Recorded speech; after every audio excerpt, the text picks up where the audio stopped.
मेरे प्यारे मित्रों, मैं राजनंदन प्रसाद एक बार फिर आपके सामने। मित्रों, इधर कुछ लोगों से हमारी मुलाकात हुई, बातें हुई। सभी के सभी नियोजित शिक्षक थे। वे लोग अपनी कहानी बता रहे थे कि मेरी कहानी 2002 में शिक्षा मित्र के रूप में शुरू हुई। 11 महीने का कॉन्ट्रैक्ट था, 1500 रुपया मिलता था। उस 1500 में भी हम लोग खुश थे।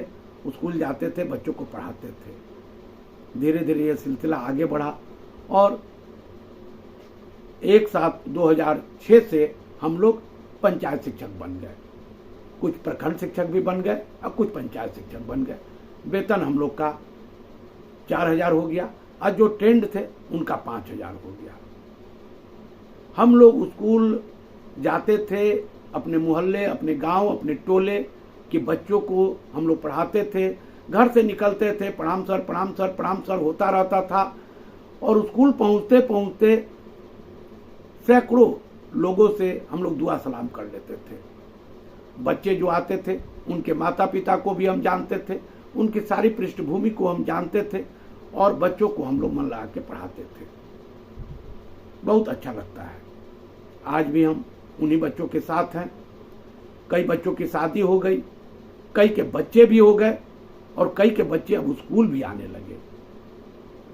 गांव में कम उम्र में शादी हो जाती है, 18 होते होते अब उनके बच्चे भी आने लगे हैं।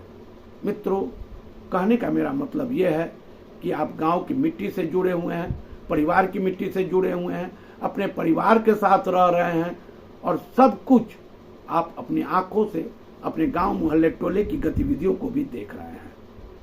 बड़ा आनंद आता है जब आपके पढ़ाए हुए बच्चे कुछ करते हैं, कुछ बनते हैं, तो आपको आनंद की अनुभूति होती होगी। उन लोगों ने भी बताया कि मुझे बहुत खुशी होती है, हमारे बच्चे भी कई बीपीएससी से क्वालिफाइड कर गए हैं और शिक्षक बन गए हैं और हमसे भी आगे बढ़ गए हैं। मुझे बहुत खुशी होती है, अच्छा लगता है, होना भी चाहिए। मित्रों, आप नियोजित शिक्षक के रूप में हैं, इसीलिए ये सब आप देख रहे हैं और देख कर आप खुश भी हो रहे हैं, क्योंकि एकमात्र नियोजित शिक्षक ही है जो इन सब चीज़ों को बहुत नज़दीक से, बहुत करीब से देख सकता है। उसका कारण है कि आप एक ही प्रखंड में, एक ही पंचायत में 2002 से आज 2025 तक बने हुए हैं। ये सच्चाई है।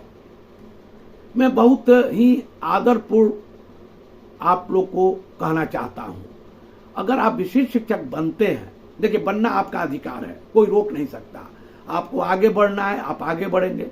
कई शिक्षक मिडिल स्कूल में ज्वाइन किए, फिर वो हाई स्कूल में गए, फिर वो +2 में गए, कोई गलत नहीं किए।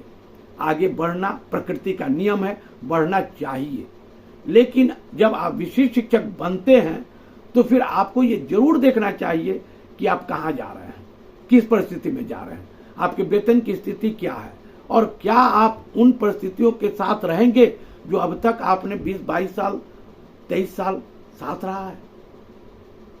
तो हम पाते हैं कि नहीं, आप जैसे ही विशिष्ट शिक्षक बनेंगे, आपका ट्रांसफर बिहार के किसी कोने में हो सकता है, आप कहीं भी जा सकते हैं और वापसी कब तक होगी इसकी कोई गारंटी नहीं है कि आप अपने प्रखंड में, अपने जिले में कब तक आएंगे। वेतन संरक्षण का कोई दिखाई नहीं दे रहा है कि आपको वेतन संरक्षण का लाभ मिलेगा। सेवानिवृत्तता है ही नहीं। सेवानिवृत्तता अगर होती तो जो अध्यापक बने हैं नियोजित शिक्षक, उनको मिल गया होता, वो तो आपसे सीनियर हैं। फिर सीनियर जूनियर का भी खेल चल रहा है। अध्यापक बोलते हैं कि मैं सीनियर हूं, विशिष्ट शिक्षक बोलते हैं कि मैं सीनियर हूं। अब रही बात ज्वाइनिंग की बात, तो ये तो निश्चित तौर पर आपकी ज्वाइनिंग 2025 की है, उनकी ज्वाइनिंग 2023 और 24 की है। अब मैं इस विवाद में नहीं पढ़ना चाहता, मैं सिर्फ आपको ये बताना चाहता हूं कि आप अपने गली, मोहल्ले, टोले, अपने सखे संबंधी, दोस्त, हित नाते सबको छोड़कर आप कहां जाएंगे। देखिए, कल तक आप जिस क्रम में थे, अब आप अवरोही क्रम में आ चुके हैं। आपकी जवानी पहले वाली नहीं रह गई। आपकी उम्र अब ढलान पर आ रही है। माता पिता आपके बूढ़े हो रहे हैं, आपके बच्चे अब बड़े हो रहे हैं। उस हालात में अगर आप बाहर जाएंगे, किसी अन्य जिला में जाएंगे, तो वहाँ भी आपको व्यवस्था करनी पड़ेगी। पत्नी को ले जाना पड़ेगा, परिवार को ले जाना पड़ेगा, या परिवार को अपने माता पिता के पास छोड़ते हैं तो फिर आपको एक नई जिंदगी में आना पड़ेगा। अब वो कितना आप सफल होते हैं नहीं होते हैं ये आप पर निर्भर करता है। मेरे प्यारे मित्रों, मैं बहुत नज़दीक से देख रहा हूँ कि जो नियोजित शिक्षक, विशिष्ट शिक्षक बने हैं और पटना से 200-300 किलोमीटर दूर जाकर ज्वाइन किए हैं, उनकी स्थिति देखकर मुझे दया आती है। पैसे भी कम मिल रहे हैं, पहले जो मिलते थे उससे पैसा कम हो गया, उल्टे उस जिला में उनको एक कमरा लेकर रहना पड़ रहा है, उनका परिवार पटना में या अन्य जिलों में रह रहा है, 2 जगह का खर्च उठाना पड़ रहा है और वे बड़ी परेशानी का अनुभव कर रहे हैं। स्थानांतरण का निकला है, मामला चल रहा है, कब स्थानांतरित होकर आएंगे ये कहना बड़ा मुश्किल है, और फिर उस शहर में आएंगे, उस गांव में आएंगे, उस कस्बे में आएंगे, इसका कोई गारंटी नहीं है। मेरे प्यारे मित्रों, आप खुद सोचिए, आगे बढ़ना चाहिए, बढ़ने से कोई रोक नहीं रहा है। देखिए 2000 तक के जो शिक्षक, विशिष्ट शिक्षक बने हैं, उनको कोई फर्क नहीं पड़ता, वेतन में तो बढ़ोतरी भी हो गई और वो फिर अभी वो जवान हैं, उन कईयों की तो शादी नहीं हुई है, तो ऐसे हालात में वो अपने जीने का तरीका अपने ढंग से बना लेंगे और वो फिर जीने की आदत डाल लेंगे। लेकिन आप तो अपने परिवार के साथ, अपने माता पिता के साथ, बच्चों के साथ आपकी तो शुरुआत ही हुई, आप तो कभी इधर उधर गए भी नहीं, चाह करके भी आपकी पोस्टिंग अगल बगल नहीं हो सकी, और अब जिस हालात में आप आ गए हैं, उस हालात में अगर आप शहर छोड़कर जाते हैं, ये जो अभी उसी स्कूल में ज्वाइनिंग कराया जा रहा है, ये तात्कालिक व्यवस्था है, ये परमानेंट व्यवस्था नहीं है।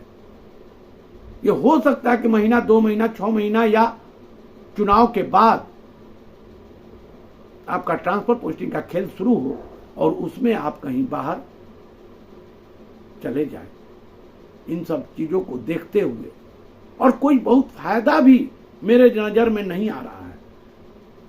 देखिए, सरकार अगर राज्यकर्मी बना रही है तो उसकी कीमत भी पूरी तरह सूल रही है।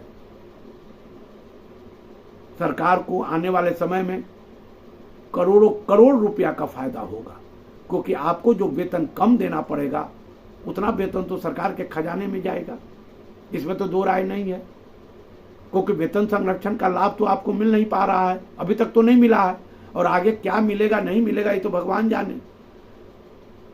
और आपकी जो सेवा 20 साल 22 साल की है वो खत्म हो जाएगी। सेवा निवृत्तता का लाभ भी आपको नहीं मिलने जा रहा है। नई नौकरी है, माननीय मंत्री महोदय सदन में, दोनों सदन में कह चुके हैं, अब इसको तो झुटलाया नहीं जा सकता।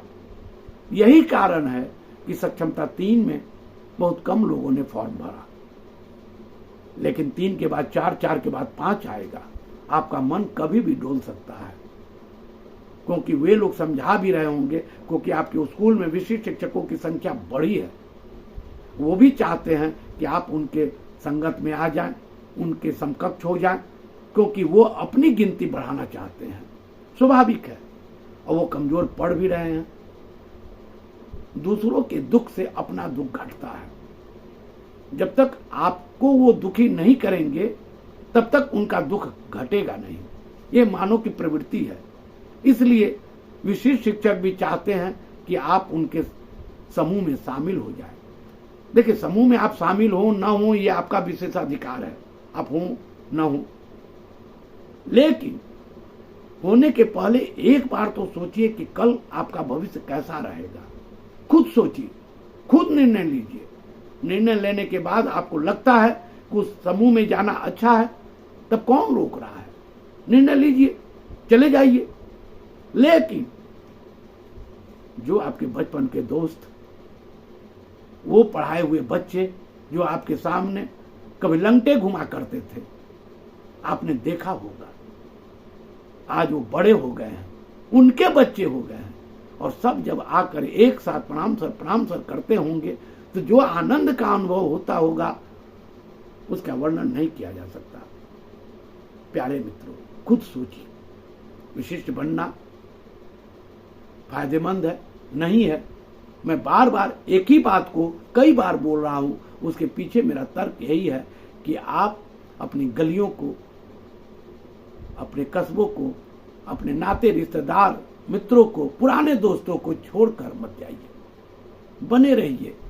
नियोजित रहने में हमें ज़्यादा आनंद है क्योंकि इसमें सब कुछ मिल रहा है। 2020 नियमावली एक सुरक्षा कवच है। 2020 नियमावली में आप कहीं भटकेंगे नहीं। इसमें आपको स्नातक ग्रेड में प्रमोशन का लाभ, कालबद्ध प्रोन्नति का पत्र प्रतिदिन निकल रहा है। 50% प्रधानाध्यापक का पद आप ही से भरा जाएगा। आज हो कल हो, मिलना तय है।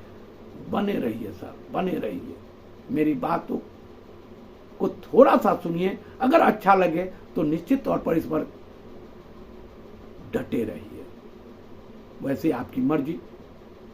और एक चीज है, सरकार का पत्र निकला है, उस पत्र के आलोक में आप लोग भी सोशल मीडिया पर ऐसा कोई भी कार्य न करें जिससे आपकी छवि खराब हो। सरकार आपको बहाल की है, ये तो तय है, और सरकार के प्रति आपकी भी जवाबदेही बनती है। इसलिए सरकार के बनाए हुए नियम को तोड़ना आपका काम नहीं है, कभी ऐसा सोचे भी नहीं। सरकार के बताए रास्ते पर चलना आपका धर्म है। इसलिए आप लोग सोशल मीडिया पर ऐसा कोई पोस्ट नहीं डालें जिससे कि शिक्षक की बदनामी हो। मेरे प्यारे मित्रों, मैं राजनंदन प्रसाद एक बार अवश्य आप लोग से फिर बार बार निवेदन करता हूं कि आप मेरे वीडियो को ज़्यादा से ज़्यादा शेयर करें, सब्सक्राइब करें, लाइक करें। धन्यवाद, बहुत बहुत धन्यवाद। जय हिंद।